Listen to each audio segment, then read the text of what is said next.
শাশুড়ি বৌমা এখানে কি করছো? দাঁড়াও দেখাচ্ছি শাশুড়ি বৌমা কি করছে। কার পিছনে পড়ে আছে? ওই দেখো বেরিয়েছে টুনির মা, ওই দেখো। কখনো বাড়িতে ডেকে খাওয়াবো এই জিনিসটা আমরা কখনো কোনোদিনও করিনি আর ভাবিও নি। বলো কি করে দিয়েছে আমি জানি না। এই কদিন ধরে ওর চেয়েও আগে সকালে উঠে ওকে আগে দেখতে যাচ্ছি কোথায় আছে। না দেখো আমাদের বাড়িতে মা না আসার পর থেকে বিড়ালকে ভালোবাসা বলো বা এই জিনিসটা ওর মধ্যেই ছিল। এবার ও ধীরে ধীরে সবার মাথায় ঢোকাতো, মানে জোর করে না, ভালোবাসাগুলো দেখাতো, বিড়ালের ভিডিও দেখাতো, এই করতো এই করতো। আজকে প্রথম এরকম একটা বাড়িতে ঘটনা ঘটলো যে মা ডেকে বিড়ালকে খাওয়াচ্ছে। রোজ খাওয়াও বাইরে, কিন্তু আজকে বাড়ির ভিতরে তুমি ডাকছো, সেইটা একবার ভাবো। ওই তুই কিছু বল।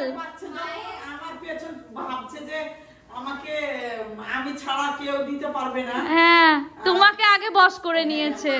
আমি আজকে রান্না ঘরে গেছি, রান্না করছি, ওখানে গিয়ে ও তো ভাত খেলো না, মাছগুলো খাচ্ছে। দেখ না দেখ, ও মাছের ইয়ে হয়ে গেছে, পোকা হয়ে গেছে, মাছগুলোকে দেখ খেয়ে নিল।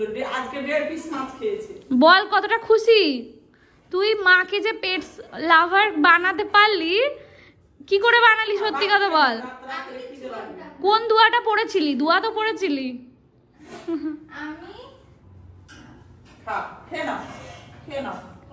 ওর মাছ খাওয়া হয়ে গেছে, চলে যাচ্ছে।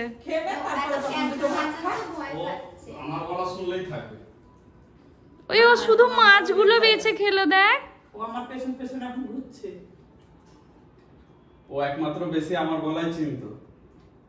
ওকে আমি উপরে লুকিয়ে লুকিয়ে রাত্রিরে আমি কালকে ওকে বলছি কল চলছে, টাইম কল চলছে, তোর ভাই দেখেছে, জিজ্ঞেস কর। আসল কথা তোমাকে আর সত্যি বলছি, তুমি জানো না আমরা রাত্রিবেলা আমি আর সোম মিলে ওকে প্রায় রাত্রিবেলা উপরে শুতে নিয়ে যাই। ও ডাইনিং এ প্রায় আমি রাত 12টা একটা সময় বাড়িতে এখন যুদ্ধ বেঁধে যাবে গাইস, তোমরা একটু নয় ও ডাইনিং এ শোয়, নয় এই ঘরে শোয়। মা ও মা ধুমধানা না না না না না না পটি পটি করে দিবে, ঘরে রাখিস না। আমি খেতে দেবো, সব করবো, ঠিক আছে গাইস। এতবার একটা সত্যি মা জেনে গেল, ভাবো। কদিন নিয়ে গেছিলি সত্যি কথা বলতো? আমি ওইদিন এডিট করছিলাম, দিয়ে ও বাথরুমে উঠে বলছে দেখবি আর দেখি সোফাতে তুই আছে চুপ করে। এসব দেখে কিন্তু চাচিমা খুব খুশি হবে। চাচিমা বলবে আমার বিয়ানটাও আমার মতোই হলো তাহলে।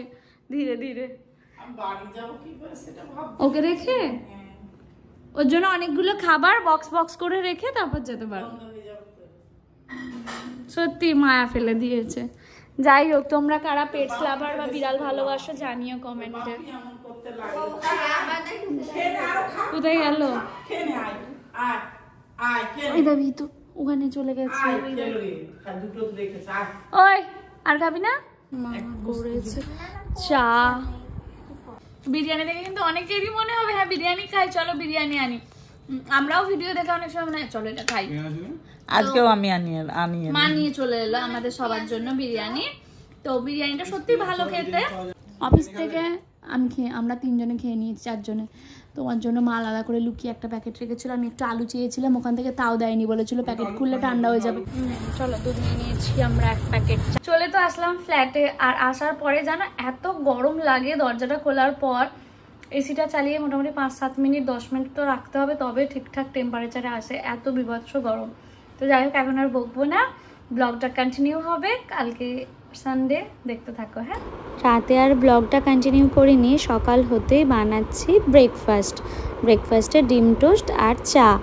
আর জানো তো যারা শিখতে এসেছে তাদের জন্য একটু ডিম টোস্ট বানাবো। চিলি ফ্লেক্স ছিল, অরিগ্যানো ছিল, সব কিছু দিয়ে সুন্দর করে ডিমটা রেডি করেছি। আর এদিকে ব্রেডটাও সেঁকে নিচ্ছি এক সাইডে। আর এই যে চা হচ্ছে, চা ছাড়া তো চলেই না জানো। তো এইগুলো রেডি করে ঘরদোর গোছাতে হবে। অনেকটা বেলা করেই উঠেছি জানো তো, জানি না কেন আজকে এত বেশি ঘুম পাচ্ছে। ভীষণ ঘুম পাচ্ছে, হয় না কোনো কোনো দিন যেন চোখ খুলতেই ইচ্ছা করে না। আজকে ওরকম একটা দিন। সকলের জন্য চা আর ব্রেকফাস্ট রেডি করে নিলাম। 11টা বেজে গেছে। আজকে না বিছানা গোছানো হয়েছে না জামা কাপড় গোছানো হয়েছে। এখন জামা কাপড়গুলো আগে গুছিয়ে নেবো, তারপর বিছানা গোছাবো। অনেক কষ্টে আজকে বিছানা ছেড়ে উঠলাম, এত ঘুম পায় মাঝে মাঝে কি বলবো। আজকে ওয়েদারটা একবার দেখি কি অবস্থা। রোদ উঠেছে আজকে ভালো। আসসালামু আলাইকুম গাইস, কেমন আছো সবাই? আশা করছি সবাই অনেক ভালো আছো, সুস্থ আছো। আলহামদুলিল্লাহ আমরা ভালো আছি। আজকে দেখো এখানে বুঝতেই পারছো যেটা মায়ের হোটেলের খাবার না। থালিতে রয়েছে ভাত, ডাল, স্যালাড, আলু ভাজা, এক্সট্রা করে নিয়েছি ডিম ভাজা আর এক্সট্রা রাইসটা সেমই। তো দুজনে মিলে এখন আমরা খাবো, তাই সার্ভ করে নিচ্ছি। ডিম ভাজার কোয়ান্টিটিটা বেশ অনেকটাই রয়েছে জানো তো, তবে মাছের পিসটা ভালো নয়। 20 টাকা। 20 টাকার এত বড় ডিমের অমলেট কি করে দিল? 50 টাকা।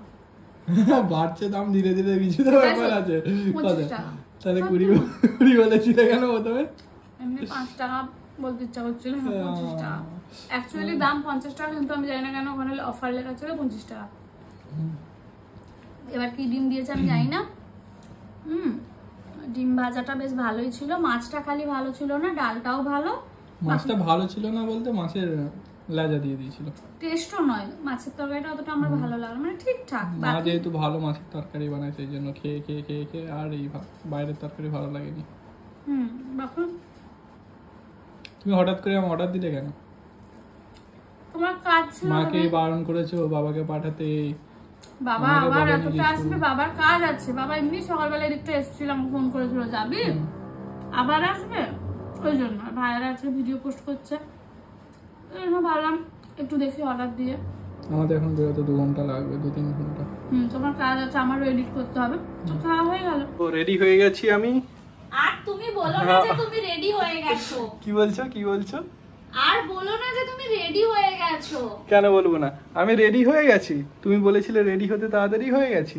শোনো গাইস, 3টে থেকে 4টের মধ্যে রমজান ভাই বলেছিল রবিবার দিন নিয়ে বেরোবো। 3টে থেকে 4টে অবধি যেন আমাকে কাজটা করে নিতে দেবে, তারপর বেরোবো। আমি খুব খুশি অর্ডার করলাম ভাত। ওকে ভাতও আনতে যেতে হয়নি আজকে। এটা তোমরা অনেকেই কমেন্ট করতে পারবে যে তুমি তো রান্না করতে পারবে না। রবিবার দিনটা আমার কাছে আমার ছুটির দিন, তো আমি ওই দিনটা ছুটিতে কাটাতে ব্রেকফাস্ট তো বানিয়েছি বলো না। অ্যাকচুয়ালি দেখো, যাই রান্না করতে হবে কেন, রমজানকে উঠেছি তো বাজারে যেতেই হতো, তাই না বলো? আজকে নিশ্চয়ই ডিমটাও হ্যাঁ অর্ডার করলে আবার 200 টাকার উপরেই কিছু অর্ডার করতে হতো, তেমন কিছু আজকে অর্ডার করা ছিলও না। তো সেসব ছাড়ো, তো 3টে-4টের মধ্যে ও বলেছিল যে নিয়ে বেরোবে। এখন ঘড়িতে কটা বাজে জানো? এখন ঘড়িতে বাজে 7:30। বাড়ি থেকে কল করে যাচ্ছে, কিন্তু কি করবো বলো, মানিয়ে আমাদের নিতেই হবে। ওরা তো আমাদের জন্যই কাজ করে, তো কখনো আমরা ডিস্টার্ব ফিল করি, বিরক্ত হই। তো ঠিক আছে, একই বাড়িতে একই ফ্ল্যাটে থাকি, রমজান ও ঘরে কাজ করে, আমি এবারে কাজ করি। গিয়ে একবার করে আমি জ্বালিয়ে আসি, ও একবার করে এসে আমাকে জ্বালিয়ে যায়। ওইটুকুই দেখা সাক্ষাৎ। রবিবার দিনটাতেও ছুটি নেই। বাট ঠিক আছে, আল্লাহ যেন সবসময় এরকম ভাবেই আমাদের কাজে ব্যস্ত রাখে। প্রত্যেকের ঘরে যেন কাজ থাকে, কাজ থাকলেই থাকবে। টাকা থাকলেই জীবনে সবকিছু সম্ভব, তাই না বলো? তো সবার ঘরে যেন কাজ থাকে, দোয়া করি।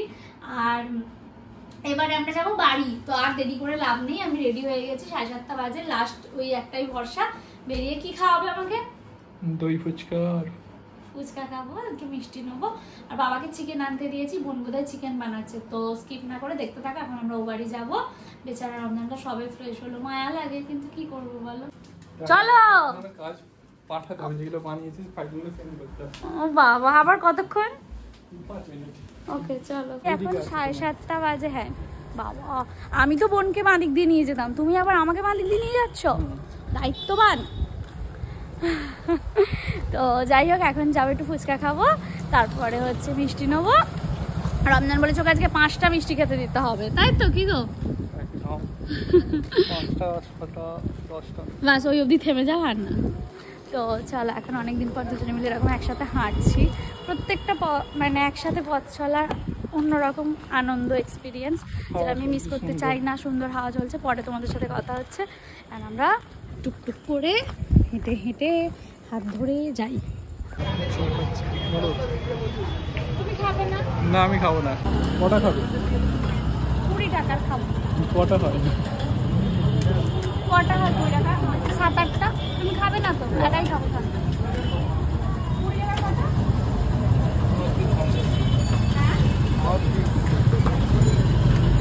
কটা রমজান খাবে হচ্ছে দই ফুচকা, ওর ফেভারিট। হ্যাঁ, ও দই ফুচকা বরাবর খায়। আর ও আর বোন ওরা দই ফুচকা ভালোবাসে, আমি একটু টক ফুচকা ভালোবাসি না, ওরা খাবে না। চিকেন করছে তো, আর থাক, এত রাত হয়ে গেছে। খাও। কেমন রসগোল্লা, পান্তুয়া, গরম গরম, যেটা অনেক টেস্টি। শাশুড়ি আর জামাই দুজনেই পান্তুয়া খেতে ভালোবাসে, যদিও মা এখন আর পান্তুয়া অতটাও খায় না। আহা, শান্তি বলো। গরম খুব গরম। গরম নরম। চলো, হয়ে গেছে নেওয়া, বাড়ির জন্য নিয়ে নিয়েছি। টোটোয় উঠে পড়েছি, এবারে যাচ্ছি বাড়ি। এই যে মিস্টার খান। কি গো, আমার সত্যি মানে টোটোতে বিরক্ত লাগে। কোনো ভাল লাগে না, কিন্তু আমার ভালো লাগে, কিছু করার নেই, ভালোই লাগে। বাড়ি ফিরছি আর গেট দিয়ে ঢুকছি। রমজান বলছে যে কতদিন পর মনে হচ্ছে বাড়ি ফিরছি। একটা অন্যরকম মুখে হাসি ফুটেছে। মা দাঁড়িয়েছিল গেটের সামনে। তো যাই হোক, কি রান্না করছে মা? এত স্মেল বেরোচ্ছে। তোর বোন করছে, বোন বানাচ্ছে। আজকে দেখো আমার চিকেন আনার কথা ছিল, কিন্তু আমি তার আগেই বাপিকে বললাম বাপি এনে দেবে চিকেনটা একটু। তো বাপি চিকেনটা এনে দিয়েছে। বোন কিছু একটা স্পেশাল বানাচ্ছে। কি বানাচ্ছে দেখি। তুলে দাও তো একটু দেখি কি বানিয়েছে। স্মেলটা তো অসাধারণ বেরিয়েছে। এখন মা তোমার ছুটকিটা তো ভালোই এক্সপার্ট হয়ে যাচ্ছে সব কাজে, রোজ নতুন নতুন কিছু না কিছু বানাচ্ছে। ওহো, কি দেখতে হয়েছে। ও যেটাই বানায় একেবারে রেস্টুরেন্ট স্টাইল। মুঘল চিকেন। আচ্ছা, মা নিশ্চয়ই এটা আমার জন্য ভাত করছে, কারণ মা বলেছে আমার রুটি করেছে। তুমি বলছে যে ভাত খাবার, মুক্তের আপামনিও বলছে ভাত খাবো, তাহলে হ্যাঁ, আমাদের যেন খাই তো খাবে দুটো মাংস দিয়ে। হ্যাঁ, তাহলে আজকে ভাতই খাবে। দুপুরবেলা তো সেইভাবে ভাত খাইনি। রুটি করলাম। তাহলে এই যে ও মা, কেমন আছো? আলহামদুলিল্লাহ ভালো আছি। এই দুধ দিয়ে গেছে সকালে, তো দুধটা দেওয়া হয়নি, ওই জন্য। আজকে বহুদিন পর আমি বাড়িতে রাত থাকবো। এটা আমার একটা কেমন একটা লাগছে। অনেকদিন পর তো ঘরটাকে রেখে আসতে খুব মায়া লাগছিল। সারাদিন যেখানেই থাকি রাতের বেলাটায় ফিরে গেলে ভালো লাগে, কিন্তু আজকে থাকবো কারণ বাইক নেই, তো এত রাতে আবার ফিরবো। কেন ফিরে যাবে না? চলে যাবি, থাকবি না। টোটো চলে। যাই হোক, চলো পরে আবার কথা আছে। বসেছি এখন আমরা ডিনারে, খাবো ভাত, কেউ খাবে রুটি। বোন বানিয়েছে কি সেটা বলো আগে। বোন বানিয়েছে মোগলাই চিকেন। আজকে বহুদিন পর তোমাদের রোশনারা তার বাবা মায়ের বাড়িতে থাকছে, ঠিক আছে? মানে একটা অদ্ভুত ফিলিংস, যেটা শুধু বিবাহিতা মেয়েরাই বুঝতে পারবে। বিয়ের পরে বাপের বাড়িতে এসে রাতে থাকাটা, মানে কি বলবো, দিনে আসি দিনে চলে যায়, কিছু মনে হয় না। নিজের ঘরটা ছেড়ে আজকে প্রায় 2 মাস পর বোধহয় এখানে থাকবো। এই ঘরে থেকেই বড় হলাম, এখানেই সব স্মৃতি। তারপরেও কি অদ্ভুত একটা ফিলিংস, মানে বোঝানো যাবে না, জানো তো, খুবই কষ্টকর ব্যাপারটা। তো যাই হোক, এখন ঘুম পেয়ে গেছে, ঘুমাবো। দেখা হচ্ছে তোমাদের সাথে নেক্সট ব্লগে। ভালো থেকো, সুস্থ থেকো, আনন্দে থেকো। এভাবেই আমাদের সাপোর্ট করো, আমাদের জন্য দোয়া করো। আর কি কি বলো, কি? Good night, tata.